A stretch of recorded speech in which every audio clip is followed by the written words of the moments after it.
খ্রিস্টেতে আমার সকল ভাই ও বোনেরা, আজকে আমি আবার একটা সুন্দর নতুন জিনিস নিয়ে আপনাদের সামনে চলে আসছি। সেটা হচ্ছে অনুগ্রহ। আপনারা স্ক্রিনে একটা স্ক্রিনশট দেখতে পাচ্ছেন। এটা আমি একটা পেজ থেকে স্ক্রিনশটটা নিয়েছি।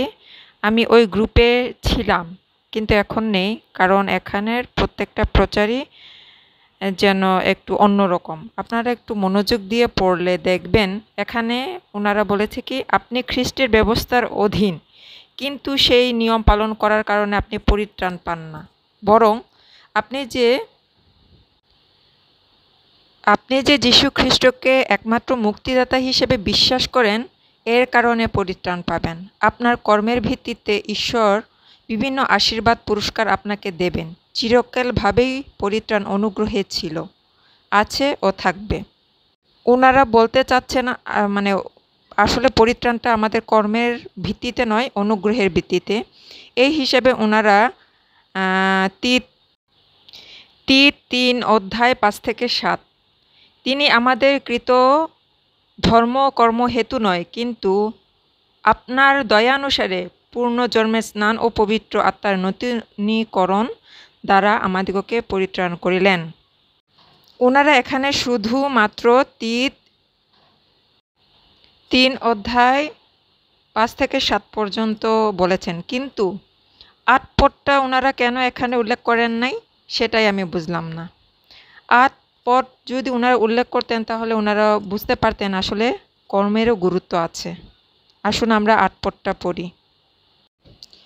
8 অধ্যায়ে আছে, এই সকল বিষয়ে তুমি দৃঢ় নিশ্চয়তার সাথে বলো, যাহারা ঈশ্বরে বিশ্বাসী হইয়াছে তাহারা যেন সৎ কার্যে, আবার বলছি, তাহারা যেন সৎ কার্যে ব্যাপৃত হইবার চিন্তা করে। যদি কর্ম আমাদের সাথে যুক্ত নয়, আবার বাইবেলে এটাও আছে কিন্তু, কর্মবিহীন বিশ্বাস মৃত। তাহলে কেন কর্মকে আমরা পরিত্যাগ করব? অনুগ্রহ অর্থ আসলে কি?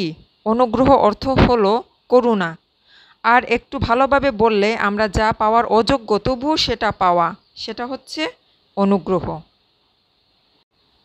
যেমন আপনি বেঁচে আছেন, এটা প্রভুর অনুগ্রহ। আপনি সুস্থ আছেন, এটা প্রভুর অনুগ্রহ। আপনি আহার পাচ্ছেন, এটাও প্রভুর অনুগ্রহ। প্রভুর অনুগ্রহ ছাড়া আমাদের অস্তিত্ব কোথায় বলেন? সূর্য আলো দেয় ভালো এবং মন্দ উভয় লোকের উপর। বৃষ্টি কেবলমাত্র ভালো লোকদের উপর বর্ষে না।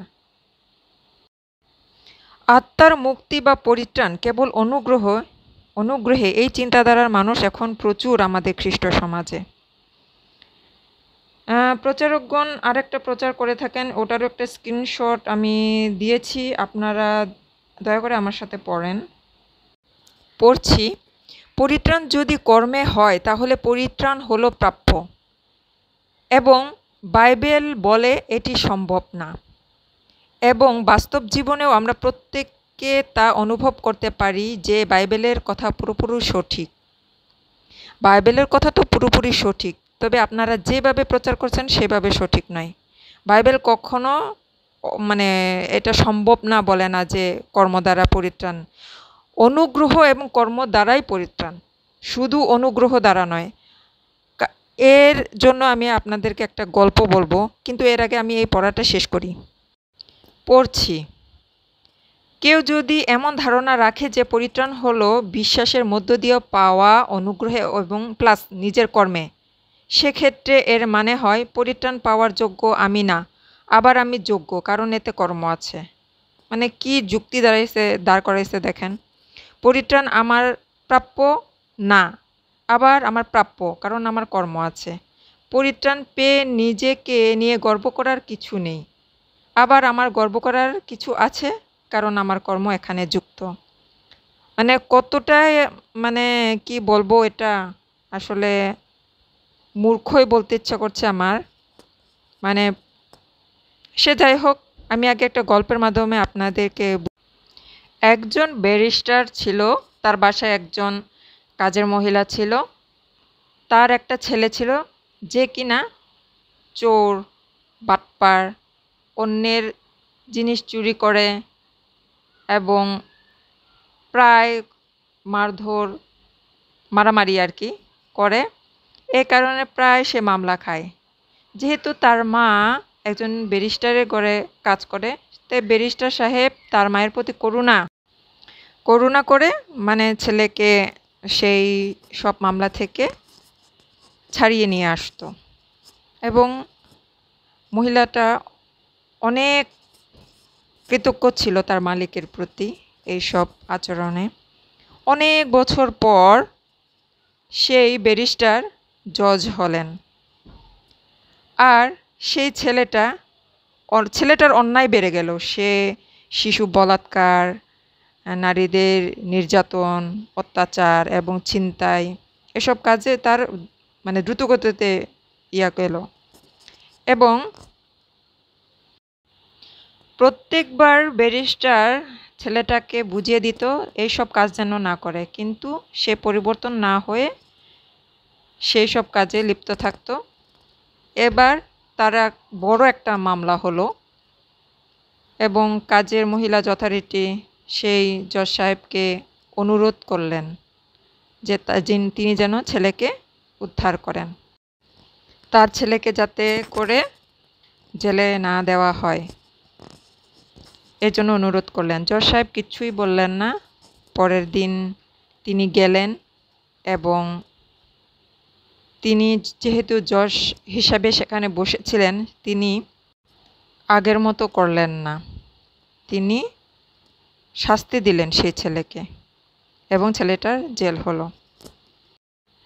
এই গল্পের দ্বারা বুঝি ব্যারিস্টার একসময় অনুগ্রহ করে গেছেন তার কাজের মহিলার প্রতি তাকিয়ে। এরপরে যখন তিনি ন্যায়ের আসনে বসেছেন তখন তিনি আর অন্যায় করেননি, ন্যায়কারী হিসেবে করুণা দেখাননি, অনুগ্রহ দেখাননি। তখন তার হাতে ন্যায় করার অস্ত্রটাই কেবল ছিল। আমরা যিশুর দৃষ্টান্ত থেকেও বুঝি, মথি 22 অধ্যায় 1 থেকে 24 পদে একজন রাজা ছিলেন। তিনি কি করেছিলেন? এক বিবাহ ভোজ, তার পুত্রের বিবাহ ভোজ দিয়েছিলেন। সেই ভোজে তিনি নিমন্ত্রণ যাদের দিয়েছিলেন, রাজার কাছে সেই দাস এসে বলল, যাদের আপনি নিমন্ত্রণ দিয়েছিলেন তারা কেউ আপনার ভোজে আসতে পারবে না। তারা বিভিন্ন অজুহাত দিয়ে তাদের কাজে চলে গিয়েছিল, যারা এখানে নিমন্ত্রিত ছিল। তখন সেই রাজা পথ থেকে অন্ধ, লুলা, খঞ্জ এইসব লোক সহ যাকে মানে রাস্তায় পাবে তাকেই ভোজে আসার জন্য বলে। এখন দেখেন, আসলে অন্ধ, লুলা, খঞ্জ এরা আসলে কোথায় থাকে? বিবাহ ভোজে যদিও যায় তারা গেটের বাইরে থাকে, তারা ভিতরে আসার অনুমতি পায় না। কিন্তু তিনি অনুমতি দিয়েছেন এবং এটাই তার অনুগ্রহ। এবার তিনি যখন নিমন্ত্রিত লোকদের দেখতে গিয়েছেন, সেখানে একজনকে বিবাহ ভোজের বস্ত্রচারা পেয়ে তাকে কি করেছেন? বেঁধে অন্ধকারে ফেলে দিতে বলেছেন। তাহলে আমরা বিবাহ ভোজে ঢোকার জন্য প্রস্তুত ছিলাম না, নিমন্ত্রিত ছিলাম না। অনুগ্রহ দ্বারা আমরা সেখানে প্রবেশ করার অধিকার পাই। এইবার আমরা সেই অনুগ্রহটাকে কি করি? বাজে ভাবে এটা ব্যবহার করি, গালাত ইস্তেমাল, এটাকে কি বলে? অনুগ্রহটাকে আমরা সেইভাবে নেই না, গুরুত্ব সহকারে নেই না, যার কারণে বিবাহ ভোজ ছাড়াই সেখানে উপস্থিত হই। তাহলে বিবাহ ভোজ কি? আমরা সাধারণত বিবাহতে গেলে কি করি? স্নান করি, নতুন জামাকাপড় পরি এবং মাথায় তেল দেই, পরিপাটি হয়েই বিবাহ ভোজে আমরা অংশগ্রহণ করি। এখানে স্নান হচ্ছে বাপ্তিস্ম, নতুন বস্ত্র, অর্থাৎ আপনি যেটা পূর্বে কাজ করতেন, মানে খ্রিস্টে বিশ্বাসে বা চার্চে অভিষিক্ত হওয়ার পূর্বে, বাপ্তিস্ম নেওয়ার পূর্বে আপনি যেমন মদ খাওয়া, সিগারেট খাওয়া, আপনার অন্যান্য মূর্তি পূজা, এটা হচ্ছে পুরাতন বস্ত্র। আপনি এটা ত্যাগ না করে তো আসলে চার্চে আপনার অভিষিক্ত হওয়া সম্ভব না, মানে বিবাহ ভোজে আপনার আসা তো আসলে ঠিক না। সেটাই নতুন বস্ত্র যেটা আমরা মানে পুরাতন পরম্পরা ত্যাগ করে নতুন যীশু খ্রিস্টের আদেশ উপদেশ পালন করা, তার ইচ্ছা অনুযায়ী, ঈশ্বরের ইচ্ছা অনুযায়ী চলা, সেটাই নতুন বস্ত্র। তাহলেই আমরা বিবাহভোজে উপস্থিত হতে পারবো। এবং মাথায় তেল দেওয়া মানে অভিষিক্ত হওয়া। এটাই কি তিনি দৃষ্টান্ত দ্বারা বোঝাতে চাননি? তাহলে কি শুধু অনুগ্রহ দ্বারাই কি পরিত্রাণ সম্ভব? আমরা যদি আমাদের পুরাতন বস্ত্রে সেখানে প্রবেশ করি, তাহলে আমাদের এরকম হাতে করা এবং জেলের অন্ধকার আছে। তিনি করুণার ঈশ্বর, কিন্তু সাথে তিনি ন্যায়েরও ঈশ্বর। এটা আমাদের ভুললে চলবে না। তিনি যখন দ্বিতীয়বার আসবেন, তিনি আমাদের কর্ম অনুযায়ী আমাদেরকে বিচার করবেন। আমরা একটু বাইবেল পদ দেখি। মথি 16 অধ্যায় 27 পদ। যীশু খ্রিস্ট এখানে কি বলেছেন? স্পষ্টভাবে বলেছেন, কেননা মনুষ্যপুত্র আপন দূতের সহিত আপন পিতার প্রতাপে আসিবেন, আর তখন প্রত্যেকে নিজেকে তাহার ক্রিয়া অনুসারে প্রতিফল দিবেন। অনুগ্রহ দ্বারা যদি আমরা পরিত্রাণ পেয়েই থাকি, তাহলে কেন তিনি আমাদের কর্ম অনুযায়ী আমাদেরকে আবার বিচার করবেন বা ক্রিয়া অনুসারে আমাদেরকে প্রতিফল দিবেন? এটা কেন চিন্তা করে না? শুধু অনুগ্রহ আমরা অনুগ্রহকে কেন হিসাবে নিচ্ছি, সুযোগ হিসাবে নিচ্ছি? অনুগ্রহ আছে। অনুগ্রহ ছাড়া কি হয়? আমি শ্বাস নিচ্ছি, কথা বলছি, এটা ঈশ্বরের অনুগ্রহ। কিন্তু অনুগ্রহের গালাত ইস্তেমাল করা যাবে না। মানুষ যখন অনুগ্রহকে অবলম্বন করে, প্রচার করে, বিশ্বাস করে এবং কর্মকে অস্বীকার করে, তখন সে আপনা হতে মন্দ ক্রিয়া হতে বিরত হয় না। তার মন্দ ক্রিয়া চলতেই থাকে। এর জন্য সে বারবার অনুগ্রহকে বলে যে অনুগ্রহ দ্বারাই পরিত্রাণ। সে কর্মকে অস্বীকার করে। ঠিক আছে, প্রচারকগণ আরেকটা পদ দেখান, সেটা হচ্ছে 2 থিসসলুনিকীয় 2 অধ্যায় 16 পদ। শুধু অনুগ্রহে জীবন পাইবার পরিত্রাণের আশার জন্য ব্যবহার করে থাকেন। কিন্তু থিসসলুনিকীয় 3 অধ্যায় 11 পদেই এর আবার সুন্দর উত্তর পাওয়া যায়। আসুন আমরা পদটা পড়ি। বাস্তবিক আমরা শুনিতে পাইতেছি, তোমাদের মধ্যে কেহ কেহ অনিয়মিত রূপে চলিতেছে, কোনো কার্য না করিয়া অনধিকার চর্চা করিয়া থাকে। মানে কোনো কাজ ছাড়া অনধিকার চর্চা করা। এটা তাহলে কি বুঝাতে চাচ্ছে আপনারা নিজেরাই একটু চিন্তা করুন। আমরা আরেকটা সাহায্যকারী পদ পড়ব, সেটা হচ্ছে উপদেশক 3 অধ্যায় 11 থেকে 12 পদ। তথাপি ঈশ্বর আদি অবধি শেষ পর্যন্ত যে সকল কার্য করেন, মনুষ্য তাহার তত্ত্ব বাহির করিতে পারে না। আমি জানি যাবজ্জীবন আনন্দ ও সৎকর্মকরণ ব্যতীত আর মঙ্গল তাহাদের হয় না।